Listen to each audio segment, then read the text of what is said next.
that state of spaciousness is already in you all the time.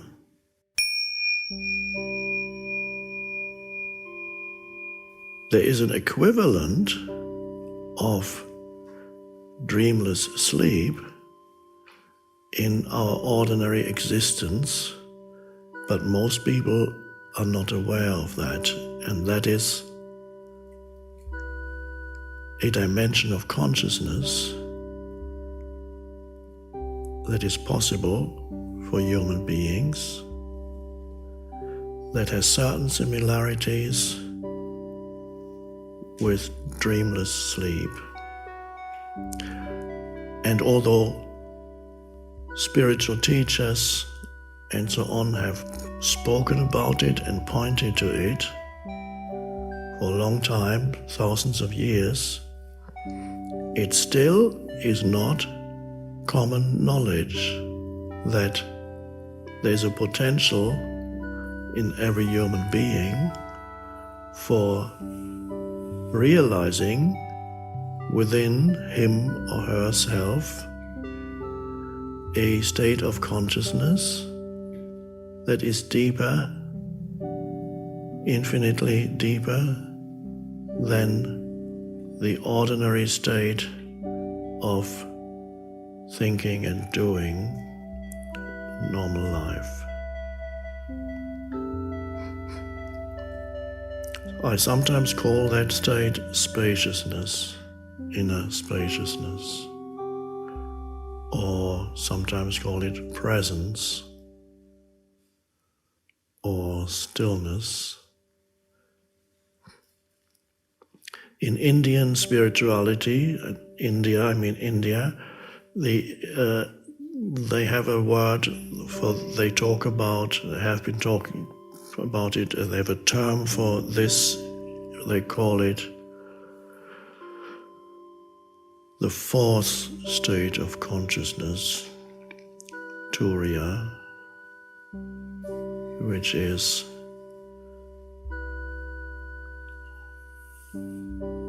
I believe you have dreamless sleep, you have the dream state, you have ordinary wakefulness, and then you have the fourth state, which most humans don't know that it's there for them.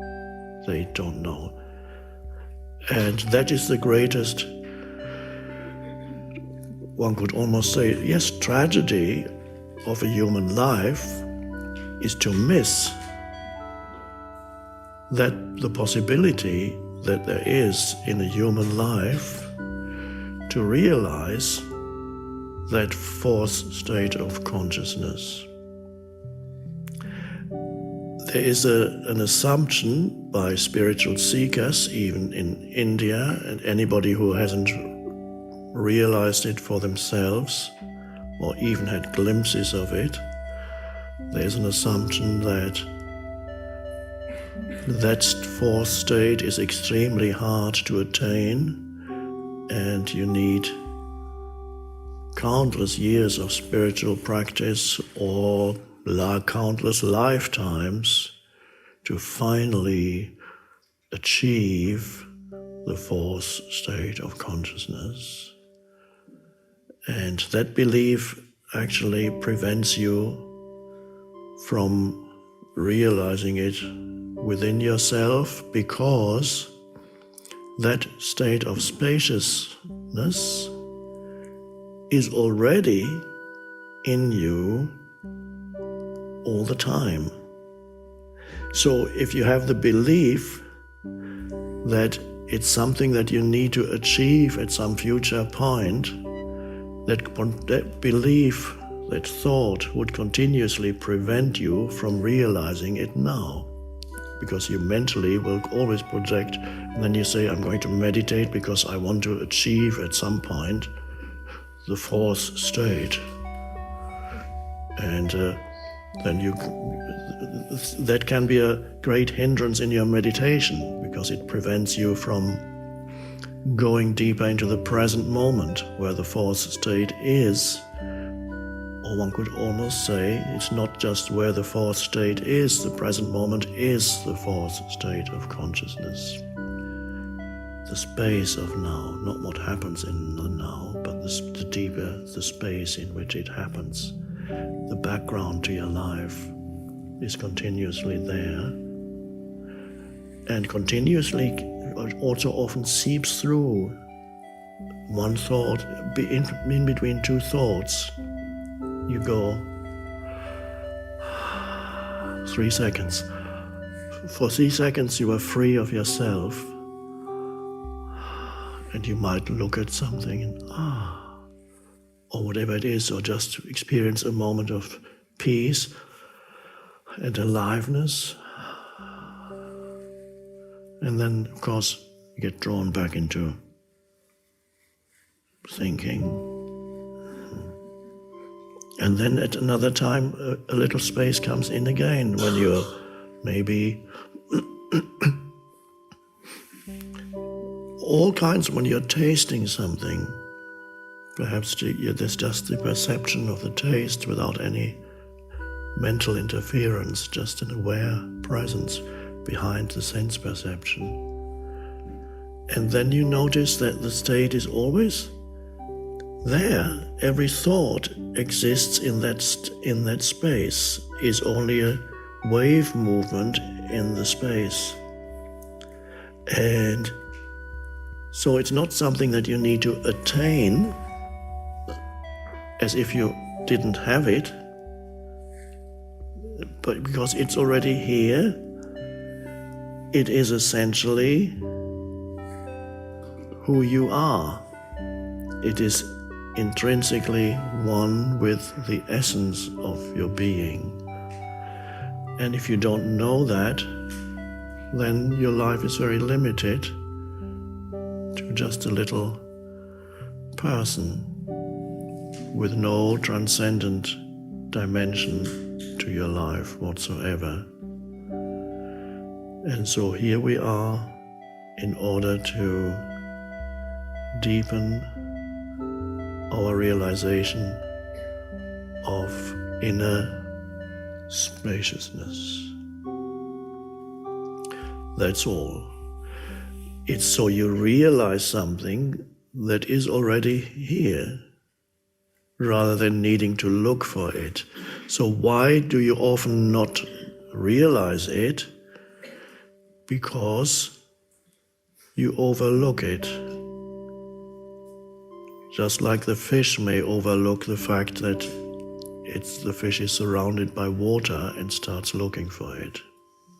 Where's the water? People keep talking about the water. And the more the fish looks, the less likely that it'll find the water.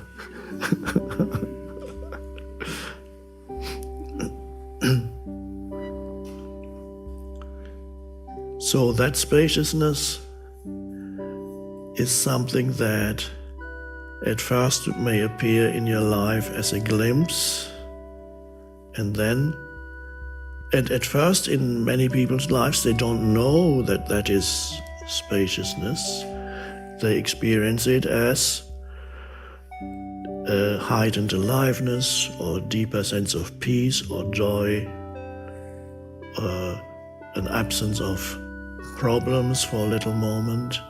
So they don't know that this is a different dimension of consciousness that has suddenly arisen. They can still confuse it with something else, as I did when the shift happened, and that was a rare thing. In my case, it happened and then kind of stayed.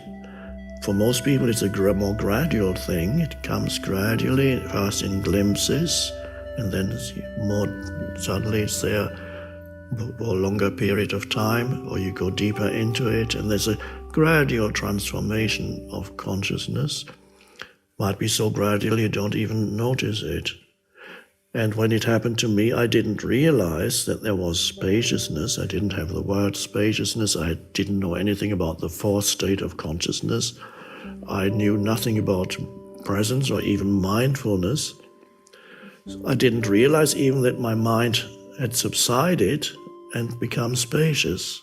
All I knew is suddenly life is very peaceful. It feels so, this moment feels so good. That's all I knew. And where does this peace come from, I asked. Didn't know. I didn't know it was the depths of who I am.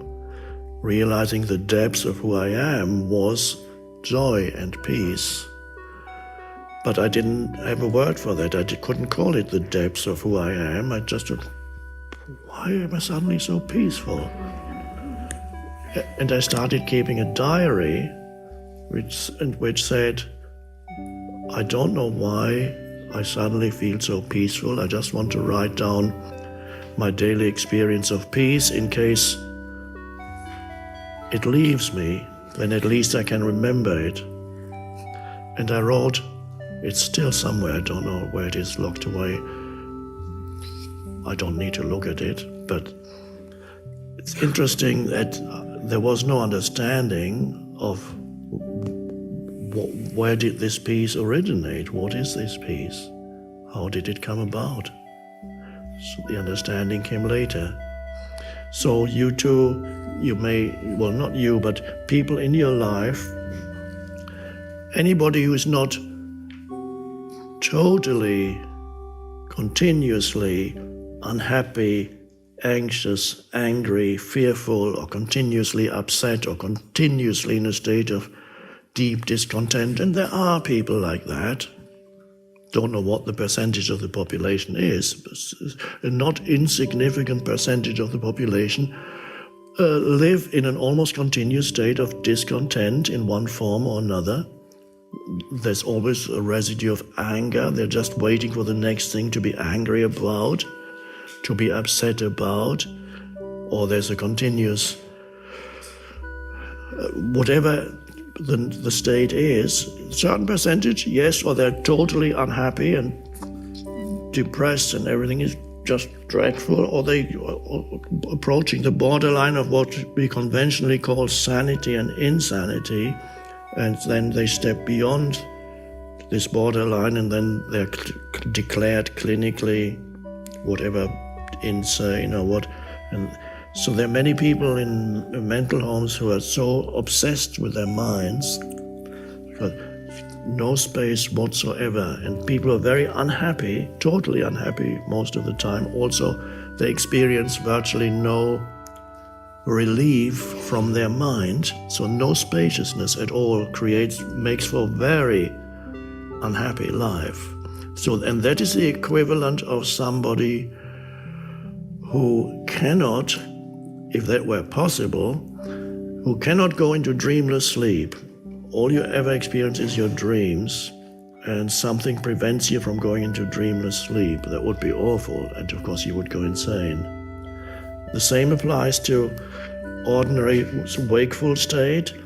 Somebody who has absolutely no access to the spaciousness within will be extremely unhappy in their ordinary wakeful state and will make others unhappy. Some become violent and create violence, and sometimes